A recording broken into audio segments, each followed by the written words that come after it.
கூட்டமாக வாழணும், கருமை தான் அழகுன்னு நமக்கு சொல்லி கொடுத்த காக்கா ஒரு நாள் தன்னுடைய கூட்டத்தை விட்டு தனியாக போச்சு.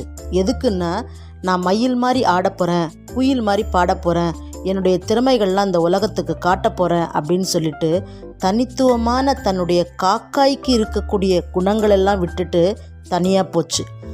ரொம்ப நாள் பாடவும் ஆடவும் முயற்சி செஞ்சு அதால் முடியலை. கடைசியாக எப்படி கத்துவோன்றதே அதை மறந்து போச்சு. அப்போ இன்னொரு காக்கா வந்து, ஏய் நீ என்ன பண்ணிகிட்ருக்க, நீ யாருன்னு உனக்கு தெரியுமா அப்படின்னு சொல்லுச்சு. காக்காவுக்கு ஒன்றுமே புரியலை. நீயா இரு. ஆமாங்க, இந்த கதையிலேருந்து நாம் எடுத்துக்க வேண்டிய மாரல், பி யோர் செல்ஃப். தனித்துவமான நம்மளுடைய குணநலன்களோட நாம் வாழணும். மற்றவர்களின் நல்ல குணங்களை பண்புகளை நம்மளோட இயல்போட கற்றுக்கணுமே தவிர காப்பி அடிக்கக்கூடாது. ஏன்னா ஒவ்வொருத்தருக்கும் ஒரு இயல்பு இருக்குது. Be your self.